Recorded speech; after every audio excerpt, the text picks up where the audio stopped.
Everyone, এখন বাজে সকাল 8টা। আমি আজকে উঠে গিয়েছি প্রায় 7টা নাগাদ, মানে লিটারালি অনেক বছর পরে এত ভোরবেলায় আমি উঠেছি।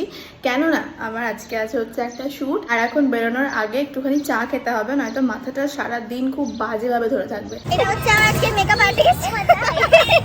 এই আমার ছোট ভাই ফ্রেন্ড, ভাই আমি একসঙ্গে পড়েছি। আর সবথেকে বড় কথা হচ্ছে ও আমাকে অনেকদিন আগে বলে রেখেছে, যেটা আমার খুব ভালো লেগেছে। অনেকদিন আগে যখন আমি স্টার্টিং এ যখন আমি ভর্তি হইনি তখন থেকে আমি সেটাকে বলে রেখেছিলাম আমি মডেল টোকে করবো। তো ফাইনালি দিনটা চলে এসেছে, খুবই এক্সাইটেড আর খুব নার্ভাস। আমি তো নার্ভাস না। এখানে বাজছিল ভীষণ জোরে গান, তো তখন আমার মেকআপ শুরু হয়ে গিয়েছিল। And here is my final look. তোমরা সবাই জানিও তোমাদের আজকে মেকআপটা কীরকম লেগেছে। আমার তো ভীষণ ভালো লেগেছে। আর হ্যাঁ, একটা কথা, আমরা কিন্তু একটা শ্যুট ভীষণ মজা করে করি, হাসি ঠাট্টা নাচ গান সব কিছু মিলিয়ে মিশিয়ে। আর হ্যাঁ, এই সব কিছুর কিন্তু পেছনেও থাকে হচ্ছে আমাদের প্রত্যেকজনের অক্লান্ত পরিশ্রম। শুধুমাত্র আমরা সবাই এই কাজটাকে ভালোবেসে করি বলেই আমরা এতটা মজা করে করতে পারি। যদিও এই বিষয়ে ধারণা এখন অনেক মানুষের মধ্যেই নেই, যাকে বাদ দাও, সব কথা নাই বা বললাম। আর দেখো, আমায় দেখে মনে হচ্ছে না আমি লক্ষ্মী ঠাকুর, আমার তো নিজেকে ওরমই লাগছিল। ফাইনালি এক্সামটা হয়ে গেছে আর আমার মডেল ছিল শিল্পী।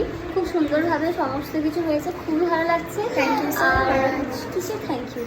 তোর ভালো লেগেছে আমার কাজটা? হ্যাঁ, খুবই ভালো। ওর এক্সপ্রেশন খুব ভালো। আমি পোস্ট করবো, অবশ্যই তোমরা দেখতে পাবে। অলরেডি পোস্ট করে দিয়েছি কিছু ছবি, বাট যেগুলো ক্যামেরাতে শ্যুট হয়েছে সেগুলো। আর খুব ভালো লাগছে, ভীষণ ভালো লাগছে। থ্যাংক ইউ সো মাচ আমার এত বড় একটা হেল্প করার জন্য। কারণ ওকে আমি অনেক টাইম থেকে বলে রেখেছিলাম, অ্যান্ড ফাইনালি এটা পসিবল হয়েছে, কারণ ও ফ্রি ছিল।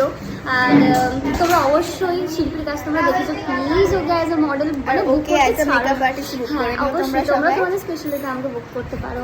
আমার নাম্বারটা স্ক্রিনে হবে, চাইলে মেনশন এই যে এখানে দিয়ে দেবো নিচে। এখানে।